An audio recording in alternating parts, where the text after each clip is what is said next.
얼마 전에 진행한 MEPC 83차 정책 설명회에 다녀오셨을 것 같습니다. 해당 정책 설명회에서 단연 뜨거운 화제는 GFI라고 하는 이제 선박의 새로운 규정이 발효되는 부분이었었는데요.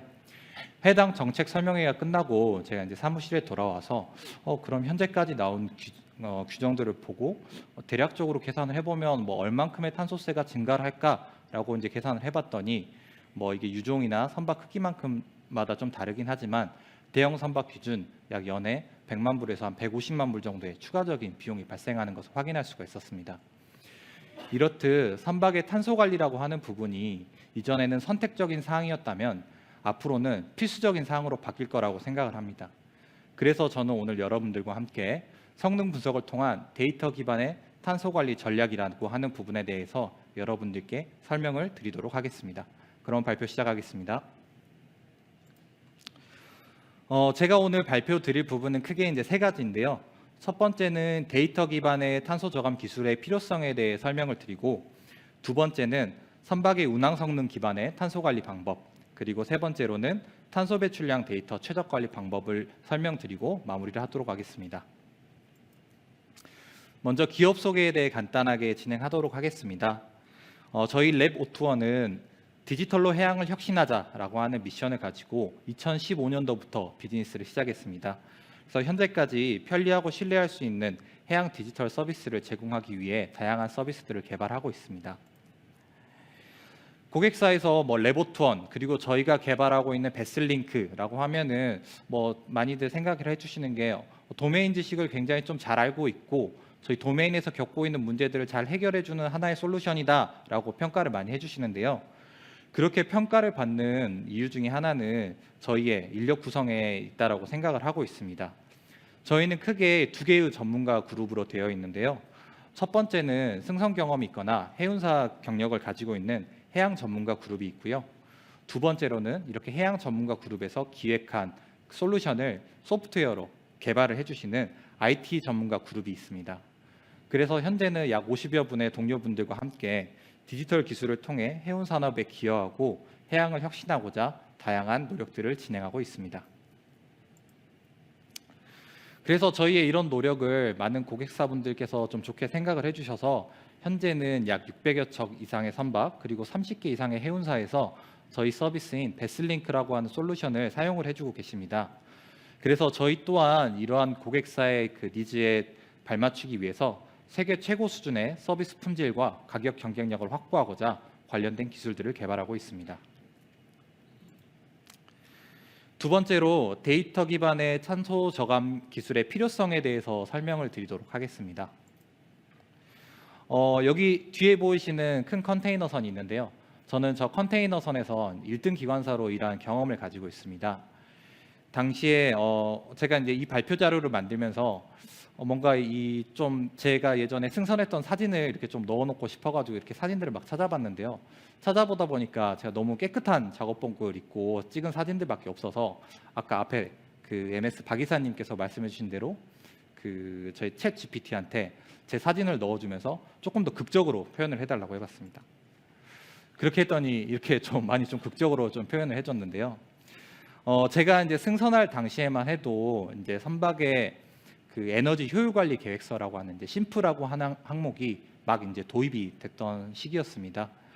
그래서 그 당시에 선원분들과 함께 심프라는 게 어떤 거지? 그래서 해운사 저희 육상 해운사에서 보내주신 이런 자료들을 가지고 OJT를 했던 기억이 나는데요. 그 당시만 해도 뭔가 선박의 환경 규제, 선박의 탄소 배출 관리라고 하는 부분들이 굉장히 먼 미래의 일처럼 느껴졌지만 현재는 저희 눈앞에 다가온 현실이 되었습니다. 2018년 EU MRV를 시작으로 IMO TCS, CII, EU ETS, FuelEU 마리타임 등 다양한 선박의 탄소 배출 관련된 환경 규제들이 현재 발효되어 있고요. 뿐만 아니라 앞서 설명드린 것처럼 2028년도부터는 전 선박에 탄소세를 부과하는 GFI라고 하는 아주 강력한 환경 규제가 지금 발효가 예정이 되어 있습니다. 이렇게 되다 보니 뭔가 이런 해운사에서 탄소 배출에 대한 최적 관리와 디지털 전환이라고 하는 부분이 굉장히 필수적인 요소들이 되었는데요. 하지만 실제로 이렇게 환경 규제가 매번 발효될 때마다 뭐 신규 직원들을 채용을 해서 뭔가 이런 규제에 대응을 한다라고 하기도 굉장히 어려운 부분들이 많이 있고요. 또한 선체 소재라든지 아니면 에너지 세이빙 디바이스라고 부르는 ESD라고 하는 이러한 그 탄소 저감 기술들을 도입하려고 해도 이러한 기술들이 굉장히 복잡하기도 하고 실제로 도입했을 때 얼만큼의 효과성이 있는지라고 하는 부분들이 판단하기가 어렵기 때문에 해운 선사에서는 대응 전략에 매우 어려움을 겪고 계십니다. 저희는 이렇게 강화되는 환경 규제라고 하는 이런 여러 이제 배경 속에서 해운 경쟁력 확보를 위해서 선박의 탄소 관리 통합 솔루션을 이제 오늘 여러분들께 소개해드리고자 합니다. 그래서 제가 오늘 소개해드릴 부분은 크게 이제 두 가지로 설명을 드릴 것 같은데요. 먼저 첫 번째로는 데이터를 활용해서 의사결정 지표를 산출하고 이를 기반으로 성능 분석의 의사결정을 할 수 있는 사항에 대해서 설명을 드릴 거고요. 두 번째로는 시스템을 통한 데이터 최적 관리를 통해서 어떻게 하면 이러한 탄소 배출 데이터를 최적으로 관리할 수 있는지에 대해서 여러분들께 설명드리도록 하겠습니다. 그럼 첫 번째로 선박의 운항 성능 기반의 탄소 관리 방법에 대해서 설명드리도록 하겠습니다. 선박의 운항 성능, 선박의 성능 분석이라고 하면은 다들 뭐 생각하셨을 때, 그 성능 분석, 그런 거 있지라고 이제 어느 정도 느낌은 오시는데 정확하게 이것들을 이제 뭐 문장으로 표현한다라고 하면은 어떻게 좀 표현할까라고 하면은 조금 아리송한 부분이 있는 것 같습니다. 근데 저한테 뭐 예를 들면은 성능 분석이 뭔가요?라고 이제 물어보시면 저는 한 문장으로 표현하는데요. 해상의 날씨 영향을 제외한 선박의 추진 연비라고 설명을 드리고 있습니다. 그래서 예를 들어서 설명드리면 자동차는 도로라는 고체 위를 달리기 때문에 자동차에 대한 연비라고 하는 부분이 굉장히 명확하게 바로 이제 저희가 판단해 볼 수가 있는데요. 선박은 바다라고 하는 유체 위를 운행하기도 하고 그다음에 또한 부피도 매우 크기 때문에 뭐 예를 들면 파도라든지 스웰이라든지 커런트 그리고 뭐 윈드라고 하는 여러 가지 이런 환경적인 외력 조건에 의해서 영향을 굉장히 많이 받습니다. 그렇게 하다 보니 실제로 우리 배의 운항 성능이 안 좋아서 배가 잘 안 나가는 건지 아니면은 기상 데이터 때문에 이게 뭔가 우리 배가 잘 안 나가는 건지 이러한 것들을 판단하기가 굉장히 어려운데요. 그래서 이렇게 해상 날씨 영향을 제외하고 순수한 우리 선박의 추진 연비를 분석하는 것이 선박의 성능 분석이라고 이해를 해주시면 좋을 것 같습니다. 그러면 선박의 성능 분석이라고 하는 건 알겠는데 이런 게 탄소 관리랑 무슨 관리고 도대체 왜 필요하냐라고 이제 생각을 하실 수도 있을 것 같은데요. 제가 그 부분은 사례를 통해서 설명을 드리도록 하겠습니다. 제가 오늘 가져온 선박은 그 선박 A, 선박 B라고 하는 이제 두 개가 스펙이 동일한 동형 선박입니다. 그리고 실제로 건조 연도도 매우 비슷한 선박을 가지고 와봤는데요. 두 선박의 13노트 스피드를 비교를 해보면 실제로 13노트라는 스피드를 내기 위해서 필요한 파워 값이 성능 분석을 해봤을 때 굉장히 차이가 많이 나는 것을 볼 수가 있습니다. 그러면은 이렇게 차이가 왜 이렇게 많이 나지? 라고 하는 것들을 실제로 데이터를 들여다보게 되면은 선박 A라고 하는 선박 A는 중국과 브라질을 왔다 갔다 하면서 브라질, 즉 해수 온도가 높은 구간에서 장기 묘박을 하는 경우들이 있었는데요. 그렇게 하다 보니 선체 표면에 그 따개비라고 하는 해양 생물들이 많이 붙어서 선체의 저항이 증가하면서 이렇게 어떻게 보면 연료유가 많이 들어가게 된 상황입니다. 그러면 연료유가 많이 들어가는 건 알겠는데 이런 걸 기반으로 뭐 어떤 식으로 계산을 해볼 수가 있어라고 이제 좀 문의를 주시는 경우들이 있는데요. 이렇게 보시면은 실제 저희가 데일리 FOC 값을 이제 성능 분석을 통해서 구하고 이를 뭐 운항일을 뭐 200일이라고 가정했을 경우에 이렇게 직접적으로 계산을 해볼 수가 있고 이랬을 경우에 동형선임에도 불구하고 연간 약 18억 9천만 원의 유류 비용이 차이 나는 것을 보실 수가 있습니다. 그리고 여기 보시면은 유류 비용뿐만 아니라 제가 플러스 알파라고 써놓은 부분이 있는데요. 이 부분은 만약에 우리 선박이 이유항을 기항을 했거나 아니면 이러한 운항 형태가 2028년도 이후에도 지속적으로 발생을 한다라고 하면은 탄소세라고 하는 부분이 추가적으로 붙기 때문에 제가 이렇게 플러스 알파라고 표시를 했습니다. 그러면 성능 분석이 이렇게 중요한 건 알겠는데 그러면 해운회사나 선박관리사에서 다 이렇게 성능 분석하면 되는 거 아닙니까? 라고 이렇게 생각을 하실 수도 있는데 실제로 이런 성능 분석이라고 하는 부분이 해운사에서 직접 관리하시기에 굉장히 좀 복잡한 부분이 있습니다. 제가 오늘 가지고 온 그림이 이제 선박의 성능 분석 관련된 분석 기법 중에 하나인 ISO 19030에서 이제 표현하고 있는 1030의 이제 전체적인 절차인데요. 보시면은 데이터를 수집하는 과정부터 이 데이터에 대한 뭐 필터링, 그리고 이 데이터를 처리하는 과정, 그 다음에 이것들을 보정하는 과정이라고 하는 부분들이 많은 데이터가 필요하기도 하고 굉장히 복잡한 과정이기 때문에 실제로 해운사에서 이러한 것들을 직접적으로 관리하시고 그 운영을 하시기가 굉장히 어렵습니다. 그러면 성능 분석이라고 하는 게 굉장히 중요한데 저희들은 뭐 해운사 입장에서는 이런 것들에 대해서 어떻게 대응할 수가 있나요? 라고 이제 말씀하실 수가 있을 것 같은데 그런 부분들을 저희가 개발해 드리는 게 저희 같은 솔루션 기업의 역할이라고 생각을 하고 있습니다. 그래서 이렇게 보시면은 저희 베슬링크에서 제공하는 선박 성능 분석 기능인데요. 이렇게 복잡한 성능 분석을 몇 번의 클릭만으로 이렇게 바로 데이터를 출력을 해보실 수가 있습니다.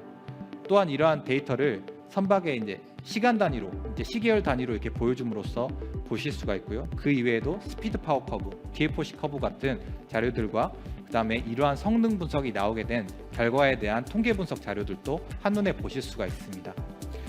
뿐만 아니라 선박의 레그라고 하는 포트 투 포트에서 KPI, 주요 KPI 성능 관련된 사항들을 바로 이렇게 보실 수가 있게 저희가 시스템을 구현을 해놨고요. 이를 통해서 성능 분석이라고 하는 아주 복잡한 것들을 솔루션을 통해서 손쉽게 분석을 해서 보실 수가 있게 되어 있습니다. 그러면 성능 분석이 중요하고 어떻게 하는지도 알겠는데 그러면 베슬링크를 통해서 이런 성능 분석을 했었을 때 어떤 식으로 의사결정을 할 수가 있나요? 라고 이렇게 문의 주실 수가 있는데요. 실제로 제가 이것도 어떤 선박의 이제 사례를 가지고 와봤습니다. 그래서 여기 이렇게 밑에 보시면은 그 이제 해당 선박이 중국과 브라질을 이제 왔다 갔다 하는 선박인데요. 이제 묘종의 이유로 인해서 그 해수 온도가 높은 브라질 쪽에서 아주 좀 장기 묘박을 하게 되었습니다. 그렇게 하다 보니 실제로 이제 우리 선박이 장기 묘박 이후에 다시 이제 운항을 하게 됐을 때 그 데일리 FOC라고 하는 값이 굉장히 많이 늘어난 것들을 확인할 수가 있었는데요. 그래서 성능 분석 데이터를 통해서 얼마나 늘어난지 확인을 해봤을 때 이전 대비 거의 약 2배 가까이 이러한 연료 소비량이 증가하는 것들을 확인을 할 수가 있었습니다. 그래서 저희 고객사에서는 이러한 것들을 계산해 봤을 때 선체 정비라고 하는 부분들을 조금 앞당겨서 진행을 하는 게 오히려 더 이렇게 어떻게 보면 효과적이겠다라고 하는 의사결정을 하게 되셨고 선체 정비 이후에 또 성능 분석을 해본 결과 거의 저희가 그 장기 묘박 이전 수준까지 그 성능이 좋아진 것들을 확인하실 수가 있었고요. 이러한 것들을 이제 수치적으로 비교를 해봤을 때 항차당 유류비가 약 6.83억 원이 이제 개선이 되는 것들을 확인하실 수가 있었고, 뿐만 아니라 EUA를 100%로 계산한다라고 하면은 EUA 비용으로 따져봤을 때 약 3.23억 원의 절감 효과를 가져가시는 것을 확인하실 수가 있었습니다. 이렇듯 선박의 성능 분석을 통해서 데이터 기반의 의사결정을 잘 하기만 해도 이렇게 쉽게 말하면 굉장히 많은 비용들을 아끼실 수가 있게 되실 수 있는 것입니다. 다음은 탄소 배출량 데이터의 최적 관리 방법에 대해서 설명드리도록 하겠습니다. 그러면 앞서 설명드린 것처럼 뭔가 이렇게 그 성능 분석 이외에도 어떻게 하면 탄소 배출량을 우리가 좀 최적으로 관리할 수가 있나요? 라고 이렇게 말씀해 주시는 부분들이 있는데 여러 가지 방법들이 이제 베슬링크에는 있고 그 중에서 오늘 여러분들께 설명드리고자 하는 방식은 데이터를 어떻게 하면 최적으로 관리를 해서 이러한 것들을 최적으로 좀 보고할 수 있는지에 대한 부분을 크게 4가지 사항으로 여러분들께 설명드리고자 합니다. 첫 번째 사항은 저희 이제 CII 커렉션이라고 하는 부분인데요. CII 커렉션이라고 하면은 CII를 계산을 할 때 우리 배의 뭐 선종이라든지 운항 특성에 따라서 어떻게 보면 우리 배가 손해를 볼 수가 있기 때문에 이런 부분들을 보정을 해줄 수 있는 방식입니다. 그러면 당연히 이러한 커렉션을 반영을 해야 되는 게 맞는데 실제로 이렇게 커렉션을 반영하는 부분들이 데이터를 수집하고 증빙 자료를 모으고 이것을 결과적으로 보고서를 만들어서 제출하기까지의 일련의 과정들이 해운사 입장에서는 굉장히 번거로운 사항들입니다. 그래서 저희 베슬링크에서는 데이터를 수집하는 단계에서부터 이러한 CII 커렉션이라고 하는 부분들을 다 고려를 해서 데이터를 수집을 하고 있고요. 실제 사례를 보게 되시면 해당 선박 같은 경우에는 이제 오일 탱커 선박인데 CII 커렉션을 적용을 했을 경우에 CII 등급이 C등급에서 B등급으로 1단계 향상하는 걸 보실 수가 있고요. 뿐만 아니라 전체 탄소 배출량 중 약 10%에 해당하는 1087톤의 CO2 배출량을 절감할 수 있는 것들을 확인할 수가 있었습니다. 두 번째로 설명드릴 부분은 CII 시뮬레이션 기능인데요. 해당 기능은 선박의 그 해운사에 보면은 주로 영업운항팀에서 좀 많이 사용하시는 기능입니다. 그래서 간단하게 설명드리면 앞서 설명드린 이러한 성능 분석 데이터를 가지고 실제로 우리 배가 달성하고자 하는 목표 CII 등급과 예상 항차에 대한 데이터 값들이 입력을 하게 되면 이 값들에 대한 그 목표 타겟, 그러니까 목표 CII 등급에 맞춰서 최적 스피드를 제한해 주는 서비스입니다.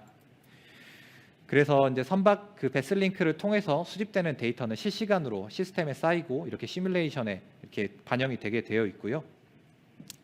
이러한 성능 분석 데이터와 그 제가 목표로 하고 있는 CII 등급을 설정을 하게 되면 가령 제가 지금 현재 실적값은 C등급이지만 제가 이제 B등급으로 내가 우리 배는 달성을 하고 싶다라고 이렇게 설정을 하게 되면 우리 배가 각 항차별로 어떤 스피드로 운항을 했었을 때 B등급을 달성을 할 수가 있는지 이런 최적 속도값을 제공을 해주고 있습니다. 세 번째는 로우 설퍼 HFO라고 하는 기능인데요. 많은 해운사에서 이제 저희가 유종 관리라고 하면은 보통 이제 황함유량을 기반으로 많이 관리를 하십니다. 그 이유는 이제 선박의 그 에미션 컨트롤 에어리어라고 하는 이제 ECA라고 하는 규정들이 이제 이전에 많이 발효가 되어 있어서 그것들을 기반으로 이제 유종 관리를 하다 보니 그런 것들이 있는데요.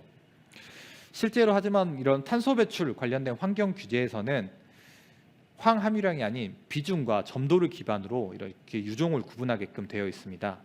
그래서 예를 들면 우리 배가 LSFO를 썼지만 실제로 탄소 배출 보고를 할 때에는 배출 전환 개수가 더 낮은 HFO로 보고를 할 수가 있는데요. 하지만 이렇게 HFO로 보고하는 과정들이 굉장히 복잡합니다. 왜냐하면은 관련된 증빙 자료도 바꿔야 되고 그 다음에 또 관련된 보고서도 맞춰서 바꿔야 되고 이러한 사항들이 굉장히 복잡한데 저희 베슬링크 시스템에서는 여기 보이시는 이 버튼 하나만 누르시면은 바로 이러한 것들이 증빙 자료와 보고서에 바로 반영이 되게 되어 있습니다. 그래서 제가 이제 실제 이것도 저희 사례를 이제 좀 가져와 봤는데요.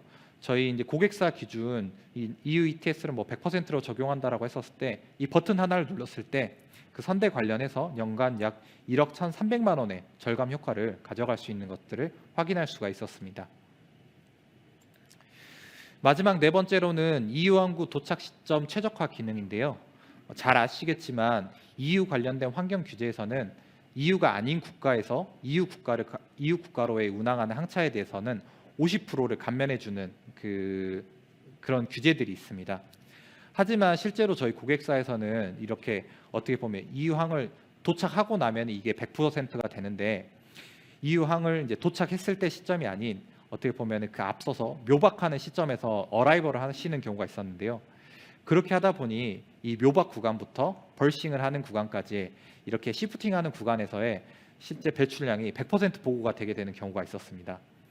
그래서 이러한 것들도 시스템 상으로 자동으로 어떻게 보면 50%라고 이제 인식할 수 있는 기능을 개발하게끔 하게 되었고요. 이를 통해서 제가 이제 한 선박만 봤을 때 이렇게 시프팅하는 구간에서 약 배출량이 32.74톤의 CO2를 배출하게 되었고 이것들을 EUA로 계산해 봤을 때 단지 이거를 하나 적용해서 이 해당 항차, 이 해당 그 포트 투 포트만 봤을 때도 약 166만 원의 비용이 감소하는 것을 확인할 수가 있었습니다.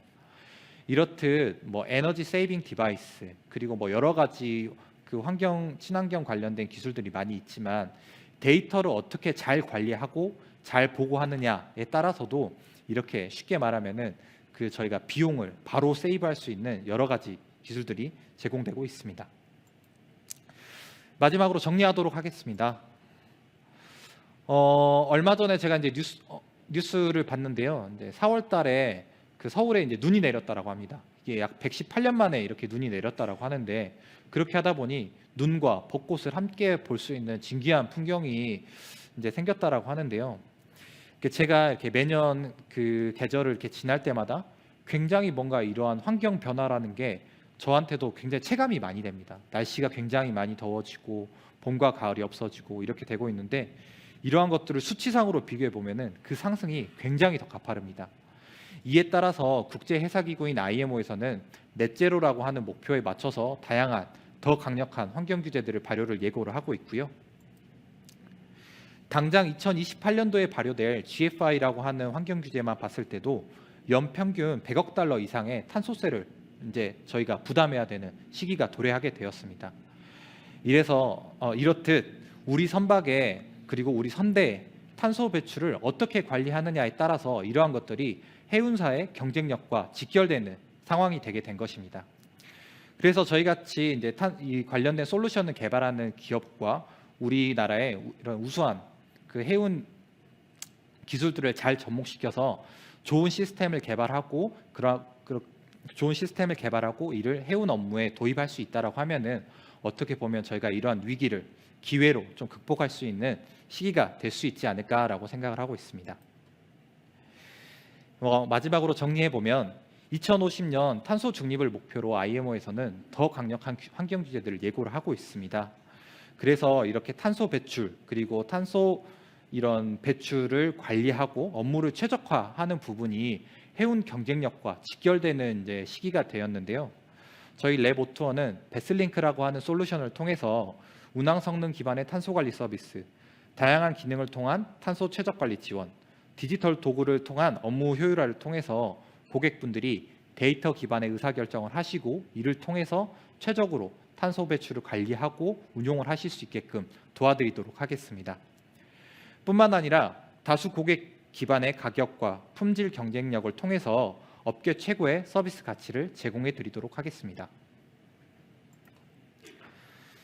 친환경 탄소관리 솔루션으로 한국 해운 산업 탈탄소 경쟁력 확보와 해운의 지속 가능성에 기여하겠다는 점 말씀드리며 본 발표를 마치겠습니다. 감사합니다.